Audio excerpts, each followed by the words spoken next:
Le jour où j'ai eu 50 ans, j'ai ressenti comme un coup de poing que je n'avais pas vu venir. C'était un chaud après-midi de printemps, le genre où le soleil est bas et doré, promettant quelque chose de mieux que ce que vous avez. Je me tenais dans notre jardin en train de retourner des hamburgers sur le grill, le grésillement et la fumée remplissant l'air, tandis que les rires et les bavardages bourdonnaient autour de moi comme un essaim dont je ne faisais pas partie. Ma femme avait tout prévu, une grande fête. Elle l'a appelée pour célébrer un demi-siècle de moi. Mais alors que j'appuyais une spatule contre la viande, regardant la graisse couler dans les flammes, je ne pouvais pas m'empêcher de penser que ce n'était pas pour moi. C'était pour eux, les amis, les voisins, mon beau-frère qui avait toujours un vaccin prêt, mes enfants, qui levaient à peine les yeux de leur téléphone. Ils étaient tous là, mangeant ma nourriture, buvant ma bière. Pendant que je jouais le rôle du bon hôte, du prestataire discret, de l'homme qui ne se plaignait jamais, je l'ai aperçu de l'autre côté de la cour, tenant la cour avec ses amis, son rire vif et éclatant, comme c'était toujours le cas lorsqu'elle avait une audience.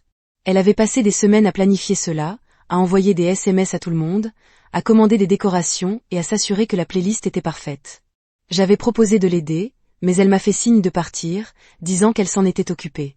C'était sa manière de faire, de prendre les choses en main, de rendre les choses parfaites, tandis que je restais en retrait pour tout payer. Le traiteur, les chaises supplémentaires, le gâteau qui coûtait probablement plus que la valeur de mon ancien camion. Cela ne me dérangeait pas au début. Je ne l'ai jamais fait. C'est ce qu'on fait quand on aime quelqu'un, n'est-ce pas? Vous portez le poids pour qu'il puisse briller. Mais dernièrement, ce poids avait commencé à ressembler à une chaîne. Les enfants étaient là aussi. Cory 22 ans, appuyé contre la clôture avec ses copains lui jetant une bière, comme s'il était trop adulte pour s'enregistrer avec son vieux, et Mia 19 ans, prenant des selfies avec ses amis, son sourire aussi éclatant que celui de sa mère. Ils couraient vers moi quand ils étaient petits, les bras écartés, en criant « Papa », comme si j'étais le centre de leur monde. Maintenant, j'ai eu la chance de recevoir un signe de tête ou un remerciement sans enthousiasme lorsque je remettais de l'argent pour l'essence ou les frais de scolarité. Je n'arrêtais pas de me dire que ce n'était qu'une phase où ils arriveraient, mais au fond, je n'en étais plus si sûre. Puis est venu le moment qui a tout changé. Nous étions tous rassemblés autour de la table de pique-nique, des assiettes remplies de nourriture que j'avais cuisinée. Quand elle se releva en tenant quelque chose derrière son dos, tout le monde écoute, appelait-elle d'une voix coupant le bruit comme une cloche. La foule a fait taire tous les regards tournés vers elle. Elle s'est approchée de moi, un sourire sur le visage, et a sorti une couronne en papier scintillant, du genre qu'on voit lors d'une fête d'anniversaire d'enfant. Les mots rois des déceptions et des déceptions défilaient dessus au marqueur noir gras. Elle l'a brandi comme un trophée et la cour a éclaté de rire. Mes enfants ont rigolé, Cory giflant la table, Mia se couvrant la bouche comme si elle n'arrivait pas à y croire. Mon beau-frère a poussé un « Oh mec, c'est parfait », et le reste des invités a suivi, leur rire s'accumulant comme des pierres. C'est juste une blague, bébé, dit-elle en me mettant la couronne sur la tête. Tu sais qu'on t'aime. J'ai forcé un sourire, du genre à faire mal au visage, et j'ai hoché la tête. Ouais, hilarant. Dis-je d'une voix ferme, même si quelque chose en moi se brisait. J'ai gardé la couronne, je les ai laissés prendre leurs photos, je les ai laissés s'amuser, mais chaque rire était comme une aiguille, chaque coup dans le dos comme un chef. Je restais là à griller plus de hamburgers, à servir plus de boissons, pendant qu'ils portaient un toast à moi, ou peut-être à l'idée de moi. Le gars qui se présentait toujours, qui payait toujours, qui s'en prenait toujours au menton. La fête s'est poursuivie jusqu'à ce que le soleil se couche sous les arbres, laissant la cour baignée d'une douce lueur orange. Les gens ont commencé à partir, lançant une grande fête et un joyeux anniversaire sur leurs épaules alors qu'ils se dirigeaient vers leur voiture. J'ai nettoyé seul, empilé les assiettes, jeté les canettes au recyclage, essuyé les tables. Tandis que la maison devenait silencieuse, ma femme était à l'intérieur, feuilletant probablement son téléphone, publiant des photos du jour parfait où les enfants avaient disparu, Cory dans un bar avec ses amis, Mia à l'étage avec ses écouteurs.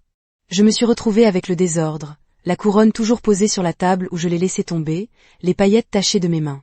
Je me suis assis sur le porche arrière, l'air était frais maintenant, les étoiles commençaient à percer le ciel. La maison était sombre, à l'exception d'une faible lueur provenant de la fenêtre du salon.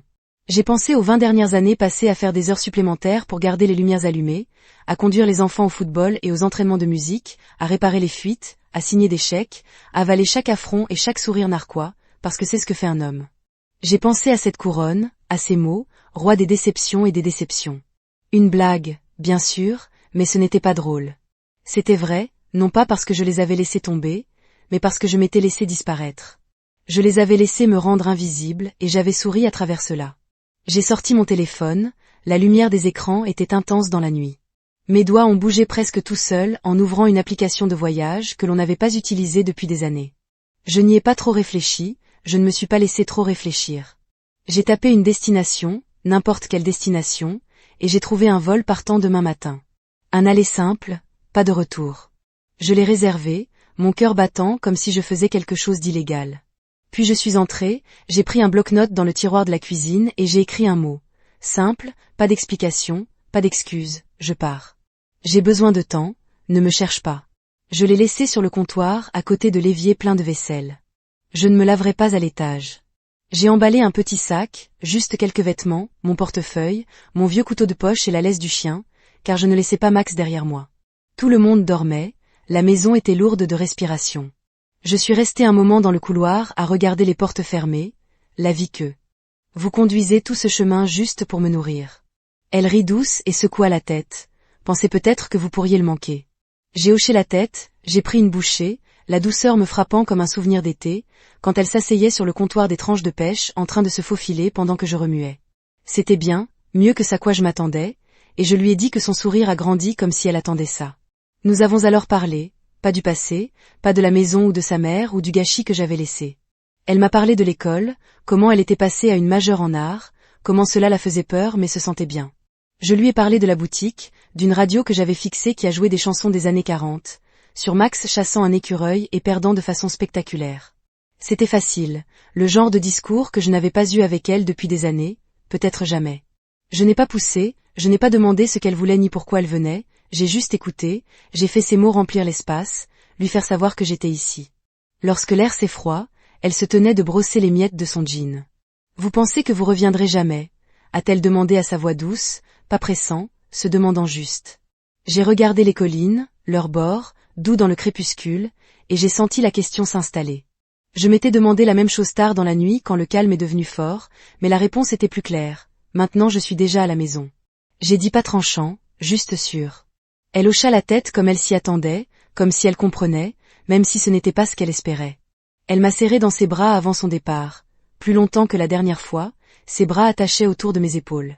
Je l'ai serré dans ses bras, en sentant sa chaleur, sa force, et je l'ai laissé partir sans tenir trop longtemps. Elle est partie, la queue, les lumières s'évanouirent et je me tenais là, Max, à mes pieds, la douceur du cordonnier toujours sur ma langue. Je suis entré à l'intérieur, je me suis assis au bureau et j'ai ouvert mon cahier, pas pour écrire mais pour réfléchir.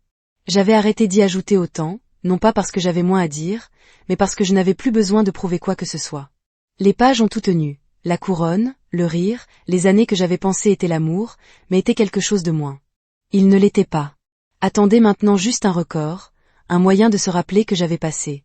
Je l'ai verrouillé, j'ai versé un verre d'eau et je me suis tenu près de la fenêtre, les étoiles brillantes au-dessus des collines. La question de Mia a persisté, pas comme un doute mais comme un marqueur de l'endroit où j'étais, ici dans une ville qui ne m'a demandé à personne d'autre qu'à moi-même, avec une vie qui m'adapte mieux que celle que j'avais laissée. J'ai pensé à la maison, pas à la maison pleine de bruit et d'attente, mais cela, un porche où je pouvais m'asseoir avec ma fille, un magasin où je pouvais réparer ce qui était cassé, un chien qui me faisait confiance pour revenir. La maison n'était pas un endroit où vous deviez quelqu'un, pas une dette que vous avez payée avec le silence. C'était un espace où vous comptiez, où vous pouviez respirer sans vérifier si quelqu'un a approuvé. Je l'avais trouvé ici, dans le brouillard, dans les collines, dans l'œuvre, dans le calme. Je ne savais pas ce qui venait ensuite, je n'en avais pas besoin. J'étais ici et pour la première fois, c'était suffisant. J'avais construite, la vie dans laquelle je m'étais laissé noyer. Puis je suis sortie, Max trottant à côté de moi, et j'ai fermé la porte doucement derrière nous. Pas de cris, pas de claquements, pas de grande scène, juste moi sortant de ma propre vie dans le noir où personne ne pouvait plus se moquer de moi. Je suis descendu du bus à Marlow Ridge juste au moment où le soleil perçait le brouillard matinal, peignant les collines dans des tons dorés et gris. L'air était vif, chargé d'odeurs de pin et de terre humide, et pour la première fois depuis des années, j'avais l'impression de pouvoir respirer sans que quelqu'un attende pour m'interrompre. Max, mon vieux chien, trottait à côté de moi, sa laisse lâche dans ma main, le nez remuant à chaque nouvelle odeur.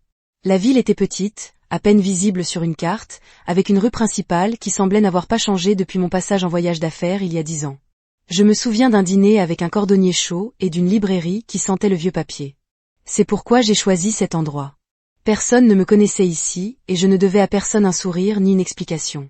Je ne savais pas par où commencer, Alors j'ai marché, mon sac polochon en bandoulière, les ongles de Max claquant sur le trottoir. Les rues étaient calmes, il n'y avait que quelques lève-tôt. Une femme arrosant des fleurs devant une quincaillerie, un gars déchargeant des caisses sur un marché. Personne ne la regardait ni posait de questions, et cela seul ressemblait à un cadeau. À la maison, chaque geste que je faisais était accompagné de l'opinion de quelqu'un. La voix de ma femme me disant que je faisais mal, mes enfants roulaient des yeux, le sourire narquois de mon beau-frère quand il pensait qu'il m'avait devancé ici. J'étais juste un gars avec un chien qui se fondait dans le matin comme si j'avais ma place. J'ai trouvé la librairie dont je me souvenais, nichée entre un salon de coiffure et une friperie. Son panneau disait « Les pages de Russell ». Les lettres fanées mais fières.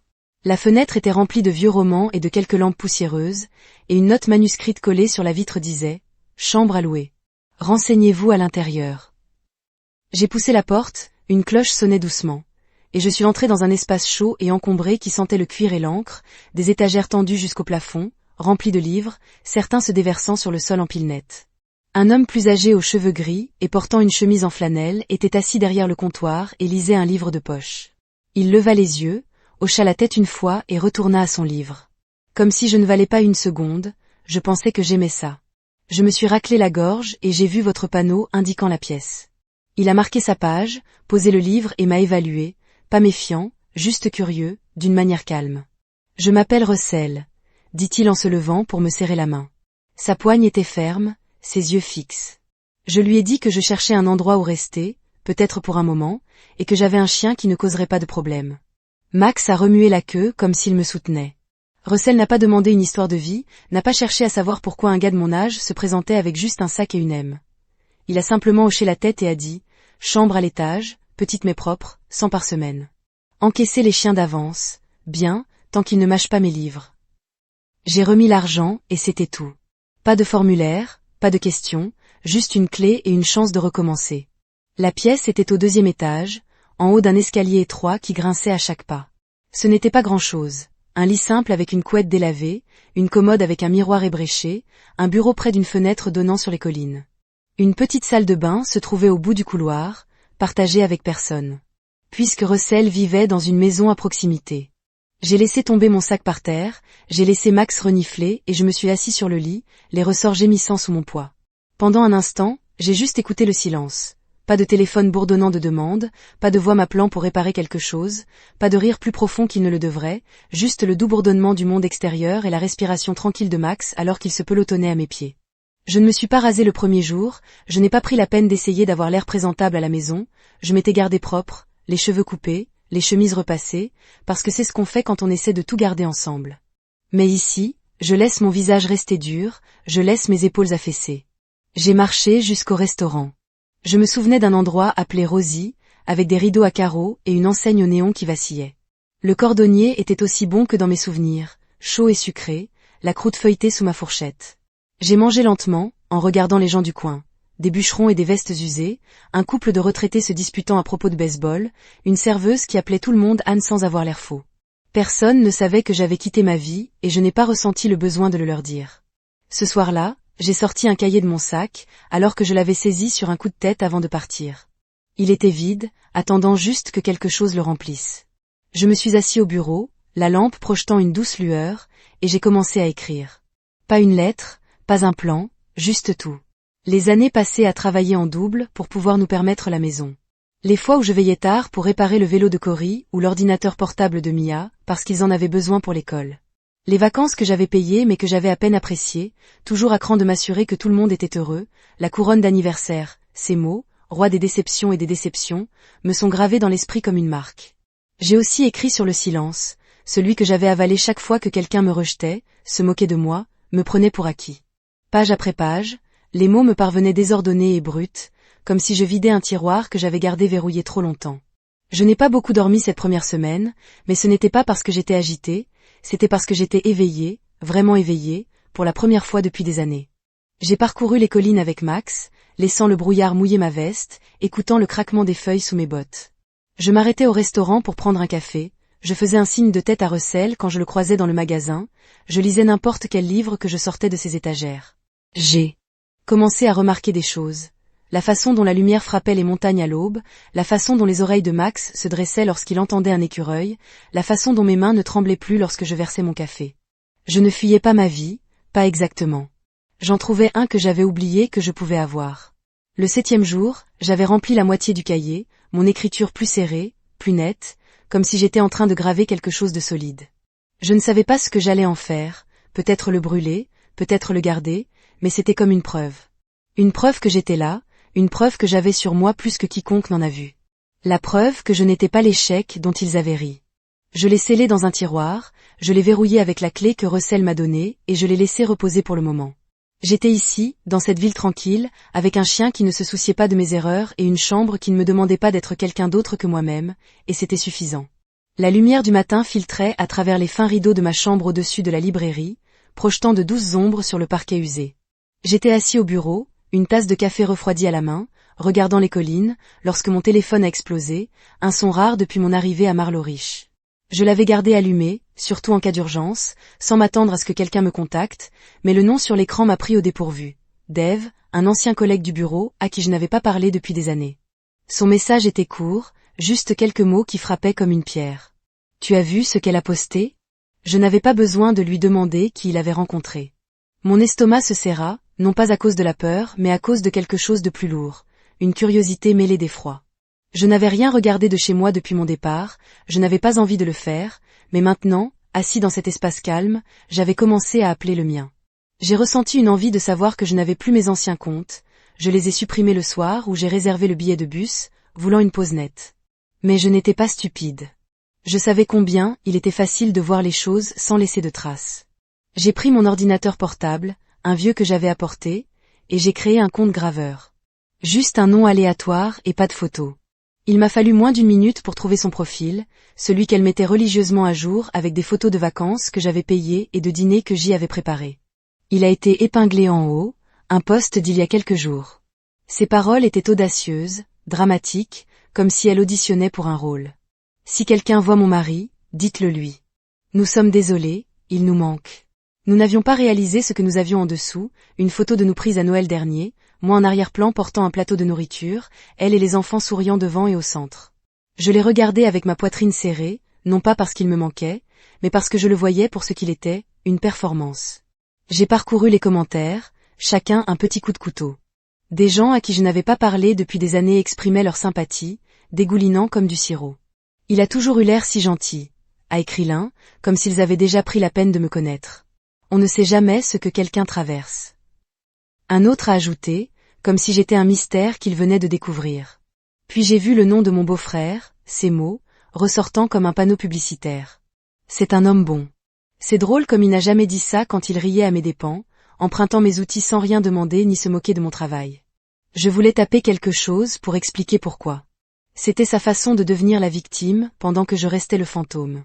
Mais je ne l'ai pas fait. J'avais passé 20 ans à réagir, à réparer, à arranger les choses. Dans la rue, je suis passé devant le restaurant de Rosie, une odeur de bacon s'en échappant, mais j'ai continué, mes bottes craquant sur le chemin de gravier qui menait aux collines. Max trottait devant, pourchassant une feuille qui glissait dans la brise, et j'enviais à quel point il lui était facile d'exister. En marchant, j'ai pensé à ce message, à ses commentaires, à la façon dont ils se comportaient tous comme s'ils avaient perdu quelque chose de précieux. Je n'étais pas aveugle. Je savais que les choses que je faisais, les factures que je payais, les problèmes que je résolvais leur manquaient. Mais moi, le gars qui avait assisté à leur blague, qui était resté éveillé tard en tenant son chéquier, qui avait porté cette stupide couronne et en avait ri. Il ne le connaissait pas, il ne voulait pas le connaître. Je m'arrêtai dans une clairière où la vallée s'étendait sous le brouillard, toujours accrochée aux arbres comme une couverture. Je me suis assis sur un rocher, Max s'est affalé à côté de moi et j'ai sorti le cahier dans lequel je roulais depuis mon arrivée ici. Cela devenait une habitude de tout mettre de côté, chaque affront, chaque sacrifice, chaque instant que je laissais passer parce que je pensais que c'était ce que signifiait l'amour. J'ai écrit à propos du poste, sur le fait que ce n'était pas un regret mais une exposition. Ils n'étaient pas désolés. Ils ont été surpris en train de se démener pour bien paraître, maintenant que je n'étais pas là pour tenir le coup. J'ai écrit sur la photo de Noël, sur le fait que j'avais été en arrière-plan toute ma vie à servir, attendre, en espérant que quelqu'un le remarquerait. J'ai rempli des pages, ma plume s'enfonçant dans le papier, jusqu'à ce que ma main se cramponne et que les mots deviennent flous. Ce n'était pas la colère qui me motivait, pas exactement. C'était clair, vif et froid comme l'air de la montagne. Je n'avais pas besoin de leurs excuses, j'avais besoin de continuer à voir les choses telles qu'elles étaient, pas telles que je l'avais souhaité. Quand je suis revenue à la librairie, Russell balayait les marches de l'entrée, son balai grattant doucement la pierre. Il leva les yeux, fit un signe de tête et se remit au travail. J'aime ça chez lui. Pas de bavardage, pas besoin de combler le silence. J'ai monté les escaliers jusqu'à ma chambre, Max à la traîne, et je me suis de nouveau assis au bureau. J'ai ouvert l'ordinateur portable, regardé son message une fois de plus. Les commentaires s'étaient multipliés, de plus en plus de gens s'accumulaient avec leur pitié, leurs suppositions sur l'endroit où j'étais allé. Je ne les ai pas tous lus, ce n'était pas nécessaire. Je me suis déconnecté, j'ai fermé l'écran et me suis penché en arrière, la chaise grinçant sous moi. J'ai pensé à répondre, non pas à elle, ni à eux, mais à moi-même. Peut-être que je l'écrirai plus tard dans mon cahier, quelque chose pour marquer ce moment, pour dire que j'avais vu leur match et que j'avais choisi de ne pas jouer. Mais pour l'instant je laisse tomber. Je n'étais pas prêt à répondre, je n'étais pas prêt à retourner dans leur monde. Je me suis levé, j'ai servi des croquettes à Max et j'ai pris un livre dans la pile que Russell m'avait laissé emprunter. Un roman policier épuisé, le genre que je lisais avant que la vie ne devienne trop bruyante. Je me suis assis près de la fenêtre, les collines devenant violettes alors que le soleil baissait, et j'ai lu jusqu'à ce que les mots me semblent les miens pour la première fois depuis longtemps. Je n'attendais pas que quelqu'un me dise qui j'étais. J'étais juste là, regardant, écoutant, laissant la vérité retomber comme la poussière après une tempête. Le brouillard était épais ce matin-là à Marlow Ridge, enveloppant la ville d'un calme si profond qu'on avait l'impression que le monde retenait son souffle. J'étais assis au bureau de ma chambre au-dessus de la librairie Max, ronflant doucement près du radiateur quand j'ai décidé qu'il était temps d'agir, non pas par colère mais par besoin de tracer une ligne. J'étais dans cette ville depuis quelques semaines maintenant, laissant le silence et les collines m'imprégner, mais voir ce message en ligne il y a quelques jours avait remué quelque chose. Il ne suffisait pas de s'en aller. Je voulais qu'il sente le poids de ce que j'avais porté toutes ces années, qu'il voie ce qui s'est passé lorsque j'ai arrêté de le tenir. Je voulais de la clarté, pas le genre de vengeance bruyante et désordonnée que l'on voit dans les films, mais quelque chose de plus net, quelque chose qui durerait. J'ai commencé par les choses pratiques, les choses que j'avais toujours traitées. Sans réfléchir, j'ai sorti mon téléphone et j'ai appelé Owen, notre conseiller financier, un gars que je connaissais depuis que nous avons acheté la maison. Décrocha-t-il à la deuxième sonnerie, sa voix prudente mais familière. « Et, c'est bon d'avoir de tes nouvelles, dit-il comme s'il n'était pas sûr que j'allais bien. Je n'ai pas perdu de temps en bavardage. Je lui ai dit que je devais me démêler de tout, adhérer au compte, à l'épargne, aux cartes de crédit, tout ça. Je voulais que mon nom soit effacé de tout ce qui me liait à elle, à eux. Il y eut une pause. Puis il m'a demandé si j'en étais sûre. Son ton est prudent, comme s'il pensait que je risquais de perdre la tête. J'ai dit que je n'avais jamais été aussi sûre. Je pouvais presque l'entendre hocher la tête au téléphone alors qu'il promettait de le faire, sans poser de questions. C'est ce que j'ai aimé chez Owen. Il n'a pas poussé. Ensuite j'ai appelé la banque. Cela a pris plus de temps, à attendre dans les menus automatisés et à expliquer à un employé du conseil d'administration ce que je voulais. J'ai arrêté les paiements automatiques pour l'hypothèque, les services publics, Internet, tout ce que je supportais depuis des années. Je ne les ai pas annulés purement et simplement, je me suis juste assuré qu'ils devraient s'en sortir sans moi. L'employé m'a demandé si je déménageais et j'ai dit quelque chose de vague sur la simplification de ma vie. Elle s'en fichait assez pour insister et je m'en fichais assez pour expliquer. Au moment où j'ai raccroché, mes mains étaient stables, mon pouls était calme. C'était comme perdre un manteau. J'en avais porté un trop long qui ne m'allait jamais bien, mais je m'y suis habituée. Je ne me suis pas arrêtée là. J'ai appelé mon avocat, pas celui que nous avions utilisé pour la maison, mais un gars que j'avais rencontré au travail il y a des années, quelqu'un qui me devait une faveur. Je lui ai dit que je voulais modifier mon testament, m'assurer que mes biens allaient là où je l'avais choisi, et non là où l'habitude les avait amenés. Il a dit qu'il aurait besoin de temps pour le rédiger, mais je pouvais dire qu'il comprenait que ce n'était pas un caprice. J'ai raccroché en me sentant plus léger, comme si j'avais repris un morceau de moi-même. J'avais cédé sans m'en apercevoir. Chaque appel, chaque pas était une brique tirée des fondations que j'avais construites pour eux. Je ne voulais pas que ça s'effondre, pas par dépit, mais je voulais qu'ils voient les fissures, qu'ils sachent que c'était moi qui gardais le tout ensemble. Cet après-midi-là, j'ai marché jusqu'au restaurant de Rosie, Max trottant à mes côtés, le brouillard se dissipant suffisamment pour montrer les collines et leurs contours doux. J'ai commandé du café et une tranche de cordonnier, assis au comptoir où je pouvais regarder le monde sans en faire partie. La serveuse, une femme aux yeux gentils et avec un badge indiquant Darlene, a rempli ma tasse sans lui demander de sourire. Facile mais pas insistant. J'aime ça dans cet endroit. Personne ne s'attendait à ce que vous jouiez. J'ai siroté le café, le laissant me brûler la langue, juste assez pour me garder vif, et j'ai réfléchi à ce que j'avais fait. Il ne s'agissait pas de leur faire du mal, même si je savais que ça piquerait. Il s'agissait de conséquences, de les laisser vivre dans un monde qu'ils tenaient pour acquis. Le soir, les retombées ont commencé. Mon téléphone s'est allumé avec des SMS, les uns après les autres, comme des étincelles d'un incendie. Je m'étais assis et je m'étais éloigné. Il venait d'elle, bien sûr, d'abord court, puis plus long, plus aigu. Le chauffage ne fonctionnait pas, la carte de crédit a été refusée à l'épicerie, le paiement des frais de scolarité de Mia n'a pas été effectué et l'école a envoyé un avis. Chaque message était à la fois une exigence, un plaidoyer, un coup. Que se passe-t-il? Pourquoi tu ne réponds pas? Ce n'est pas juste pour les enfants. Je les lis un par un, mon pouce survolant l'écran. Je pouvais l'imaginer dans la cuisine en train de faire les 100 pas, sa voix s'élevant comme elle le faisait toujours lorsque les choses ne se passaient pas comme elle le souhaitait. Je pouvais imaginer Cory et Mia en train de regarder, peut-être confus, peut-être en colère, peut-être commençant à se demander pourquoi je n'étais pas là pour arranger ça.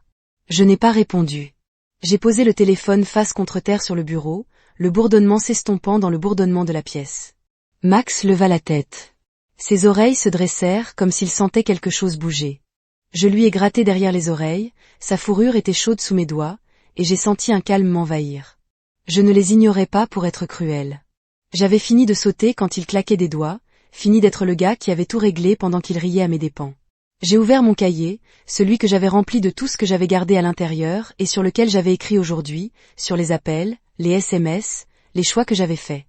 J'ai écrit sur ce que ça faisait de dire non, non pas avec des mots, mais avec des actions. Ce n'était ni bruyant ni dramatique, mais c'était le mien. Plus tard, je suis descendu à la librairie, où Russell triait une boîte de vieux livres de poche. Il leva les yeux, attrapant les miens pendant une seconde, comme s'il savait que quelque chose était différent, mais s'en fichait assez pour demander « Le café est prêt », dit-il en désignant une dosette dans un coin. J'ai versé une tasse de vapeur qui s'enroulait dans l'air frais, et je me suis tenu près de la fenêtre à regarder les lampadaires s'allumer. La ville était calme, juste quelques voitures qui passaient, leurs phares traversant le crépuscule. J'ai pensé à la maison, pas à la maison que j'avais quittée, mais à la vie que je me laissais perdre. J'avais passé des années à penser qu'aimer signifiait tout donner, ne rien prendre, rester silencieux, mais rester ici avec un café. Je ne connaissais personne dans une ville qui n'exigeait pas mon nom, j'ai commencé à le voir différemment. Je suis remonté à l'étage, Max suivant sa queue, remuant comme s'il approuvait tout ce que je faisais. Je me suis de nouveau assis au bureau, le cahier ouvert, le stylo lourd dans la main. Je n'ai pas écrit cette fois, j'ai juste regardé les pages, les mots j'ai déversé la vérité. Je me laisserai enfin voir mon téléphone sonner à nouveau. Un autre message que je n'ai pas lu. Je l'ai éteint, je l'ai mis dans le tiroir et je l'ai bien fermé. Pour l'instant, j'en avais fini d'écouter leur bruit. J'avais décidé non pas de détruire mais de construire quelque chose de nouveau, quelque chose de vrai, quelque chose qui ne me demandait pas de disparaître. J'étais assis sur les marches devant le restaurant de Ross ce matin-là, l'air était frais et vif. Lorsque l'enveloppe est arrivée, Max était affalé à côté de moi, la tête posée sur mon genou, tandis que je sirotais un café dans une tasse ébréchée, regardant la ville se réveiller, un camion de livraison passer et quelques enfants faire du vélo dans la rue, leur rire s'estompant dans les collines. J'avais commencé à trouver un rythme ici à Marlow Ridge. Café au restaurant, promenade avec Max le soir en train de gribouiller dans mon cahier. Mais ce rythme s'est rompu lorsque Russell s'est traîné en tenant une simple enveloppe blanche sur laquelle mon nom défilait. Il le remit sans un mot, juste un rapide signe de tête, et retourna à la librairie. Je l'ai retourné, j'ai vu l'adresse de retour, un cabinet d'avocat de chez moi, et j'ai senti mon estomac se tordre. Je savais ce que c'était avant de l'ouvrir. J'ai glissé mon pouce sous le rabat, en faisant attention de ne pas le déchirer, et j'en ai sorti une seule feuille de papier. Les mots étaient froids, formels, comme s'ils avaient été écrits par quelqu'un qui ne me connaissait pas. Ma femme demandait la séparation, réclamait un abandon émotionnel, exigeait une pension alimentaire. Elle a dit que je n'avais rien contribué pendant des années, que je l'avais laissée, elle et les enfants, sans soutien. Aucun avertissement.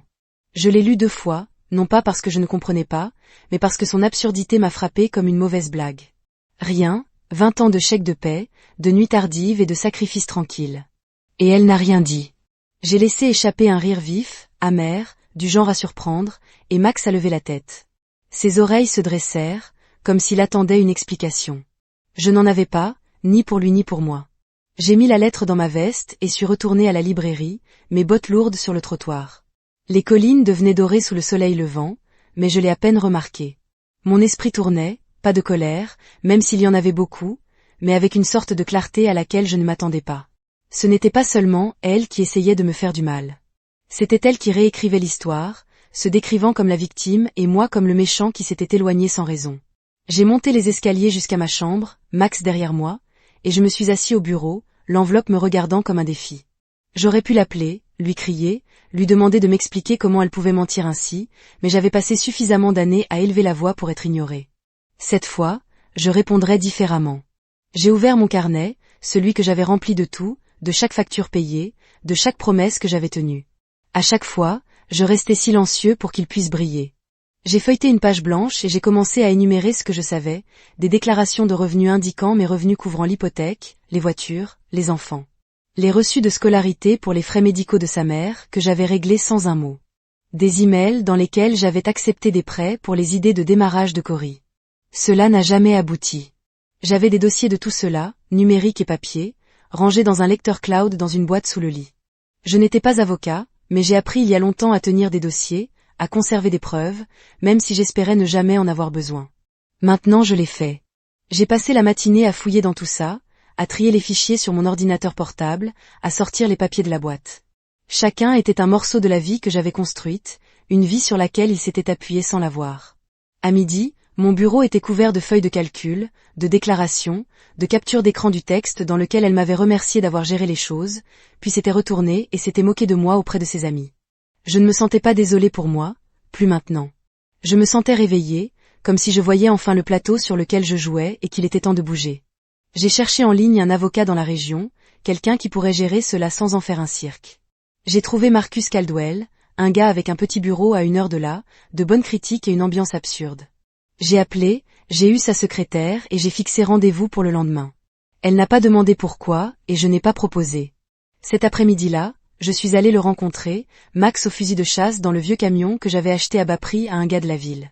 La route serpentait à travers les montagnes, les arbres défilant dans un flou de vert et d'or. Le bureau de Marcus était simple, un bâtiment en briques avec une seule enseigne, sans verre ni marbre fantaisie. Il était plus jeune que ce à quoi je m'attendais, peut-être dans la trentaine. Avec une poignée de main qui disait qu'il était sérieux. Je me suis assis en face de lui, j'ai remis la lettre et j'ai exposé les bases. Pas les émotions, juste les faits. Je lui ai parlé du mariage, des enfants, de l'argent, de la façon dont j'étais partie. Yéné. Les pas édulcorés, je n'ai pas prétendu que j'étais un saint. Il écoutait, prenant des notes, le visage calme mais concentré, comme s'il reconstituait un puzzle. Quand j'ai eu fini, il s'est penché en arrière et a dit « Vous avez une affaire qu'elle atteint, mais nous devons la compter sérieusement. Vous en avez la preuve. » J'ai fait glisser le dossier sur le bureau, déclaration de revenus, relevé bancaire, tout ce que j'avais rassemblé. Il l'a feuilleté, a hoché la tête une fois et a dit « Ça fera l'affaire. » Nous avons parlé de stratégie, mais je suis restée simple, pas de pension alimentaire, pas de jeu, juste une rupture nette. Je ne voulais pas faire traîner ça, je ne voulais blesser personne plus que nécessaire, mais je n'allais pas la laisser repartir avec une histoire qui m'effacerait. Marcus a accepté, a dit qu'il rédigerait une réponse et la déposerait d'ici la fin de la semaine. J'ai quitté son bureau en me sentant plus léger, non pas parce que c'était fini, mais parce que j'avais commencé quelque chose qui disait que je n'étais plus invisible sur le chemin du retour. Max a penché la tête par la fenêtre, la langue battante, et j'ai laissé la radio jouer à fond, une vieille chanson country sur le recommencement dans ma chambre. Comment tenir? J'ai écrit sur la maison, comment je pouvais l'imaginer en train de s'effondrer, pas les murs ou le toit, mais l'idée, la maison que j'ai essayé de construire. J'ai écrit sur Zek, ses combats avec elle, comment je n'ai pas été surpris qu'il ait plongé, reniflant toujours quand les choses devenaient difficiles. Et j'ai écrit sur moi ce que cela signifiait d'entendre mon fils dire qu'il a compris, même si je n'étais pas prêt à lui faire confiance. Le stylo s'est déplacé rapidement, les mots débordant en désordre mais vrais. Je ne savais pas quoi en faire avec eux, je ne savais pas si je montre que quelqu'un, mais c'était la mine. J'étais ici, sentant tout. Quand j'ai fini ma main hachette et que la lumière s'estompait, les collines devenaient violettes sous le crépuscule. J'ai fermé le cahier, je l'ai glissé et j'ai commencé à retourner en ville, la laisse de Max dans ma main. La promenade m'a éclairé la tête, mais cela n'a pas répondu à la question qui me tourne.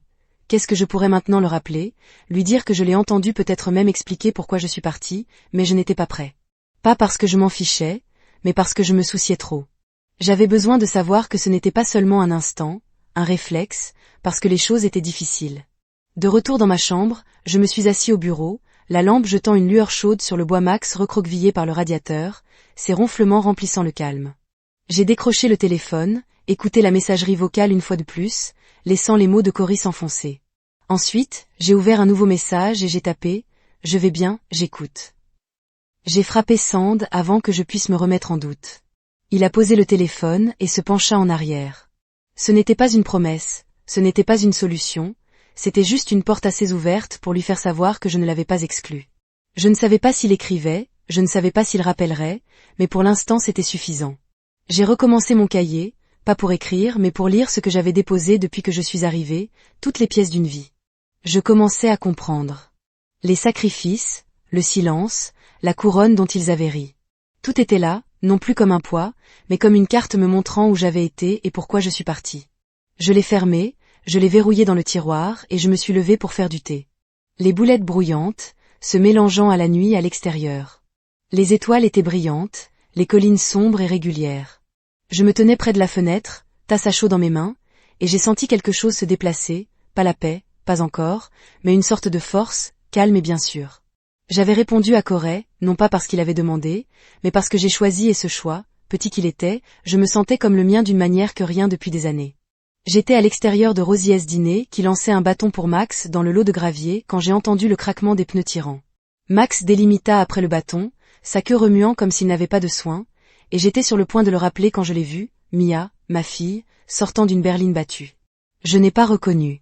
Elle se tenait là, sweat à capuche trempée, les mains fourrées dans ses poches, l'air plus petite que je ne me suis souvenue, mon cœur attrapé, pas d'une manière douce, mais comme un équipement glissant, me châtiant du calme que j'avais construit ici à Marlow-Riche.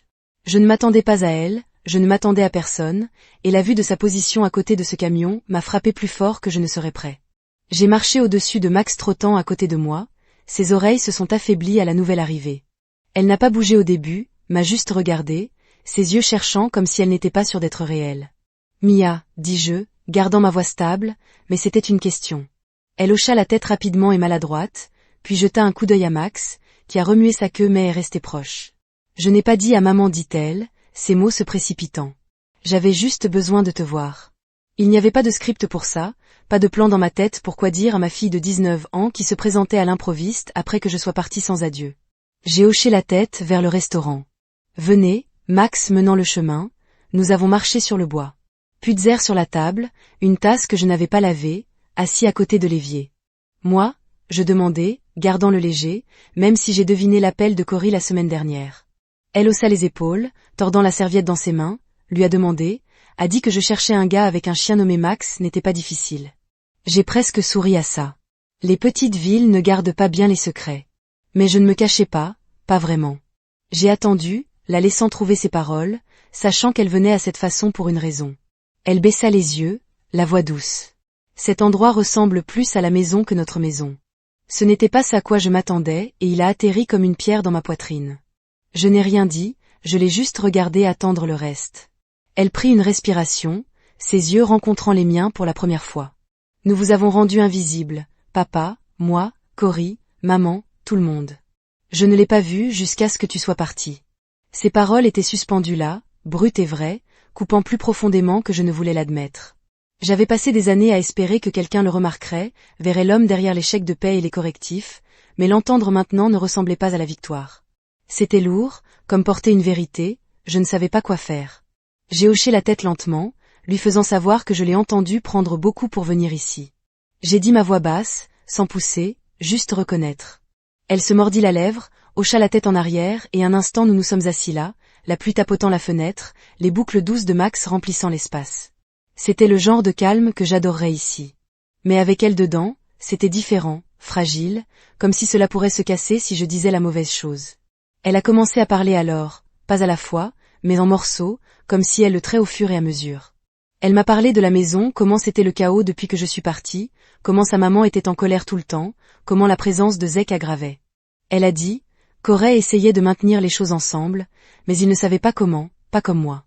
C'est comme si nous ne savions pas combien tu faisais jusqu'à ce qu'il s'arrête, a-t-elle dit, sa voix craquant.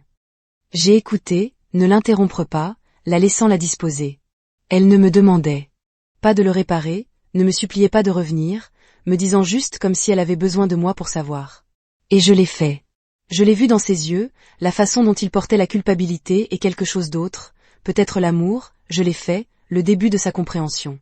Et je me suis assis, en train de donner de l'espace. Encore une fois, lui faisant savoir qu'il a atterri. Elle m'a parlé de l'école, comment elle pensait changer de major, comment elle a raté Max plus qu'elle ne s'attendait. Je lui ai parlé de la ville, du restaurant, de la façon dont les collines ont regardé l'aube. Je n'ai pas expliqué pourquoi je suis partie, je n'ai pas exposé les années de silence. Elle n'en avait pas besoin. Pas maintenant, quand elle se tenait pour partir, la pluie s'était arrêtée, le ciel s'éclaircissant vers un gris doux. « Tu reviens ?» a-t-elle demandé, sa voix petite, pas exigeante, espérant juste. Je l'ai regardée, ma fille debout avec des baskets mouillées et une question à laquelle je ne pouvais pas répondre. « Je ne sais pas, dis-je, honnête. Je n'ai pas encore fini. » Elle hocha la tête, comme si elle comprenait ou du moins le voulait. Je l'ai emmenée vers le camion, Max nous traînant, et elle m'a serré rapidement, serrée, comme si elle avait peur de disparaître à nouveau. Je l'ai serrée dans ses bras, sentant ses épaules tellement comme celles de sa mère, mais plus douces, plus jeunes. Elle est montée dans la berline, a salué une fois et est partie, les pneus croquant sur le gravier. Je me tenais là, Max, à mes côtés, en regardant jusqu'à ce que les feux arrière disparaissent autour du virage. L'air était frais, les collines silencieuses, mais en moi quelque chose remuait. Pas la paix, pas la douleur, mais une fissure dans le mur que j'ai construite. Je suis retournée à l'étage, j'ai ouvert mon cahier et j'ai tout écrit. Ses paroles, ses yeux, la façon dont il se sentait d'entendre. Je n'étais pas invisible pour elle, plus maintenant. Je l'ai verrouillé, j'ai éteint la lampe et je me suis assis près de la fenêtre. Les étoiles ne sont pas la nuit, sachant que je n'étais pas prêt à revenir en arrière. Mais peut-être, juste peut-être, je commençais à guérir. Je me tenais dans la salle d'audience, l'air lourd, avec l'odeur du bois poli et du café rassis, ma vieille cravate tirant serrée contre ma gorge.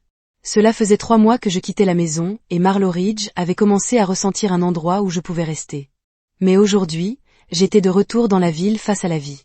Je m'étais éloignée du banc du juge, imminent à l'avant, un drapeau suspendu à côté de lui, et la pièce bourdonnait de voix basse. Les avocats mélangeant des papiers, un greffier tapant, des gens se déplaçant dans leur siège. J'ai ajusté ma veste, celle que j'ai pressée hier soir dans ma chambre de motel et jeté un coup d'œil à Marcus, mon avocat, qui s'est assis à côté de moi, calme comme jamais, sa mallette ouverte avec des fichiers soigneusement empilés dans l'allée.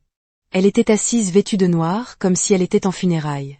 Ses yeux se fixèrent en avant, évitant le mien.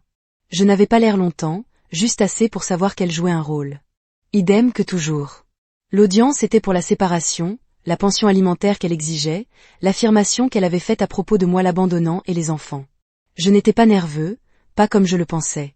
C'était peut-être les mois de Kay et Marlow Ridge, les promenades avec Max, le cahier où j'avais tout écrit, chaque vérité que j'avais avalée, chaque dollar que j'avais dépensé pour les garder à flot. J'avais tout remis à Marcus, relevé bancaire, déclaration de revenus, reçu, même capture d'écran de texte où elle m'avait rejeté, tout en demandant plus. Il a hoché la tête quand je lui ai donné le dossier, a dit que c'était suffisant pour enterrer son cas. Mais je ne voulais pas l'enterrer, je voulais juste sortir propre et juste, avec la vérité à nu. Pour une fois, le juge nous a appelés à ordonner une femme aux cheveux gris et à une voix qui traversait la pièce comme un couteau. Elle n'a pas perdu de temps à demander à son avocat de commencer. Il se tenait à un gars dans un costume lisse, qui parlait comme s'il avait répété. Devant un miroir. Il a peint une image de moi comme un fantôme, un homme qui était sorti sans avertissement, a laissé sa famille en difficulté, a déchaîné ses devoirs, l'abandon émotionnel. Il l'a appelé, s'appuyant fort sur les mots, disant que j'étais éloignée depuis des années, ne contribuant rien d'autre qu'un chèque de paie, et même que j'avais coupé. Il faisait signe vers elle, assis droit, tamponnant ses yeux avec un tissu, l'image parfaite d'une femme se sont blessées. J'ai regardé le juge, son visage illisible, et je me suis demandé combien de fois elle avait déjà vu cet acte. Quand c'était au tour de Marcus, il n'a pas élevé la voix ou le rythme. Comme un showman de la salle d'audience, il se leva, boutonna sa veste et commença à le disposer pièce par morceau, comme s'il construisait une maison que personne ne pouvait abattre. Il a montré mes talons de paie prouvant que j'avais couvert l'hypothèque, les services publics, les frais de scolarité, même les factures médicales de sa mère. Il a tiré des transferts de banque, tout le monde signé par moi, gardant les lumières sur les voitures, dirigeant les enfants à l'école. Il a lu des textes, pas des cruels, mais ceux où j'avais accepté de payer les réparations de la voiture de Cory, les manuels de Mia, ses week-ends de spa avec des amis. Il ne s'attarda pas, ne s'est pas dramatisé, laisse simplement les chiffres et les mots parler. Je me suis assis là mes mains pliées, sentant la pièce se déplacer, comme si l'air lui-même commençait à me voir. Puis Marcus a levé la couronne, le papier scintillant, un de mon anniversaire, les mots rois des déceptions et déceptions ont fait défiler dans son écriture. Il l'avait gardé dans une pochette en plastique comme des preuves d'une scène de crime et je pensais que c'était exagéré quand il a demandé à la porter. Mais maintenant j'ai vu pourquoi. C'était un cadeau, a-t-il dit, sa voix stable, donné à mon client à son 50e anniversaire devant sa famille et ses amis. Une blague, il l'appelait, mais cela parle de l'environnement dans lequel il vivait, un homme qui a encore fourni tous ses moquets. Il s'arrêta, laissant le juge le prendre, laissant la pièce ressentir le poids. Mon client n'a pas abandonné sa famille. Il a cessé de jouer dans un cirque où il était le clown que tout le monde rit. La salle d'audience est restée. Toujours une toux ou un remaniement, juste silence assez épais pour s'étouffer. Je ne l'ai pas regardé, je n'en avais pas besoin. Je pouvais la sentir se raidir à travers l'allée, le tissu oublié dans sa main. Le juge se pencha en avant, les yeux sur Marcus, puis moi, comme si elle me voyait pour la première fois.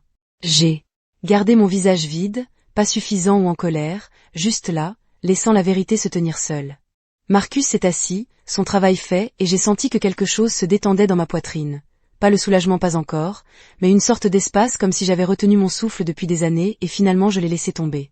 Son avocat a essayé de repousser, bégayant la négligence émotionnelle, comment l'argent n'était pas l'amour, mais cela semblait faible, comme s'il savait que le sol glissait.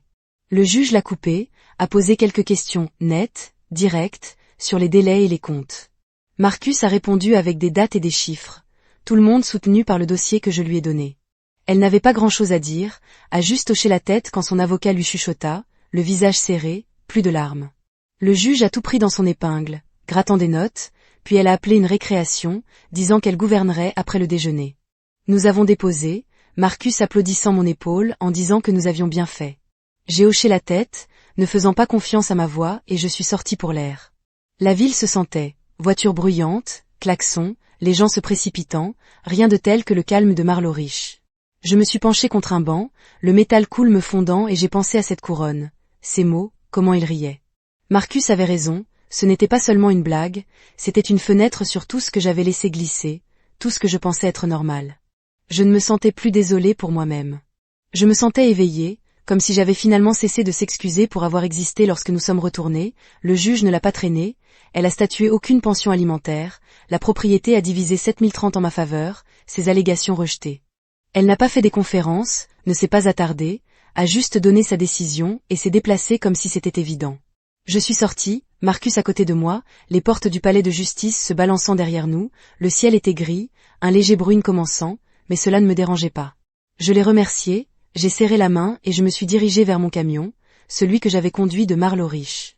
À l'intérieur, je me suis assis une minute, les clés froides dans ma main, le dossier de papier sur le siège à côté de moi. Je n'avais pas envie de célébrer, je n'avais pas envie de pleurer, je me sentais juste finie, comme si j'avais fermé un livre. J'avais été coincée trop longtemps. J'ai commencé le moteur, le grondement stable sous moi, et je suis retournée aux collines, à Max, à la vie que je construisais, une où je n'avais pas approuvé que j'étais assez. La route s'est étendue, la ville s'estompe dans la vue arrière et pour la première fois, je n'ai pas regardé en arrière. Je me tenais à l'extérieur du palais de justice, la brune se trempe dans ma veste. Quand elle m'a rattrapée, la décision venait de descendre. Pas de pension alimentaire, la plupart de la propriété en ma faveur, ces affirmations ont jeté comme des nouvelles d'hier. J'étais sortie en se sentant plus léger, non pas parce que j'avais gagné, mais parce que c'était fini ou proche. La ville fredonnait autour de moi, des voitures qui se déplaçaient dans des rues mouillées, des gens s'étalant sous des parapluies. Mais je pensais déjà à Marlow-Ridge, de Max qui m'attend, du calme que j'avais sculpté là-bas. Puis j'ai entendu sa voix, tranchante et ferme, coupant le bruit. Tu m'as fait ressembler au méchant. Je me tournai et elle était là, debout à quelques mètres, sa robe noire humide, son visage serré, avec quelque chose qui n'était pas assez de colère, plus comme le désespoir, comme si elle avait perdu le contrôle de l'histoire qu'elle avait racontée. J'ai rencontré ses yeux, je l'ai vraiment regardée pour la première fois depuis des années, pas la femme que j'avais épousée, pas celle avec laquelle j'ai ri dans la vingtaine, mais celle debout ici me blâmant maintenant pour les marqueurs du miroir tenus dans cette salle d'audience. Vous n'aviez pas besoin d'aide avec ça. J'ai dit ma voix bas, pas cruelle, juste vrai. Elle tressaillit comme si je l'avais giflée et pendant une seconde, je pensais qu'elle se disputait, hurlait, faire ce qu'elle a toujours fait quand les choses ne se sont pas déroulées. Mais elle se tenait juste là, la pluie rivalisant son maquillage, ses mains serrées à ses côtés. Je n'ai pas attendu plus. Je me tournai et me dirigeai vers mon camion, les clés lourdes dans ma poche, la laissant dans la ville humide. J'en avais fini. Le retour à Marlow-Ridge a pris des heures, la route se retirant à travers des collines qui devint l'or sous le ciel de clairière. Je n'ai pas joué à la radio, je n'en avais pas besoin, je laisse juste le bourdonnement du moteur et le rythme des essuie-glaces remplir l'espace. J'ai pensé à ses paroles, comment elle a essayé de le retourner, de faire de ma faute. Elle sortirait petite. Je ne la détestais pas, je ne voulais même pas qu'elle blesse, pas vraiment. Je voulais juste qu'elle le voie, vive avec la vérité de ce qu'elle avait fait, ce qu'ils avaient tous fait, riant de moi pendant que je tenais tout ensemble. Au moment où je me suis arrêtée en ville, la pluie s'était arrêtée et les collines brillaient doucement comme si elles m'accueillaient en retour. Je suis arrivée à la librairie, j'ai grimpé les escaliers dans ma chambre et j'ai trouvé Max en attente, sa queue battante contre le sol. Je me suis gratté les oreilles, je l'ai laissé me lécher la main et j'ai senti le poids de la journée commencer à se soulever. Je me suis assis au bureau, j'ai ouvert mon cahier et j'ai écrit à ce sujet. Le palais de justice, ses paroles, la façon dont il se sentait de s'éloigner sans s'excuser. Je ne me suis pas attardée dessus, je l'ai simplement mis, j'ai verrouillé le tiroir et je suis allée. C'est ce que j'apprenais ici. Comment laisser les choses être, comment arrêter de porter ce qui n'était pas le mien. Quelques jours plus tard, j'ai reçu un SMS de Cory, court et pratique, me demandant des questions sur le paiement de sa voiture. Je le couvrais depuis des années, depuis qu'il a obtenu cette berline battue, il a juré qu'il réparait. J'ai regardé le message, me souvenant de sa messagerie vocale, la façon dont il avait l'air de commencer à l'obtenir. Je ne voulais pas le couper, pas comme je l'avais fait avec la maison, mais j'avais besoin de lui pour intensifier. J'ai répondu, les derniers paiements sur moi, le gérer d'ici. Répondit-il rapidement. D'accord, je le ferai. Merci, papa, pas d'excuses, pas de gémissements. Je me penchai en arrière, un petit clin d'œil à moi-même. Ce n'était pas beaucoup, mais c'était quelque chose, un signe qu'il pourrait devenir l'homme que j'espérais qu'il serait. Mia a appelé une semaine plus tard, ne demandant rien, voulant juste parler. J'étais à l'extérieur du café.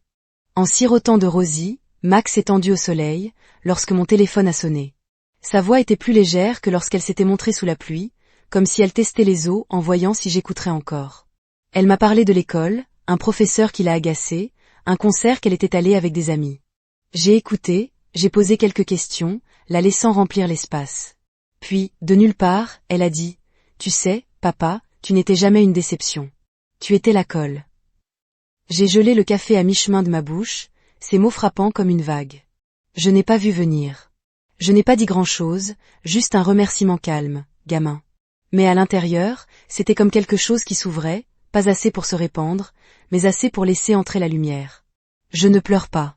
Je me suis rapprochée, plus près que je ne l'avais fait depuis des années.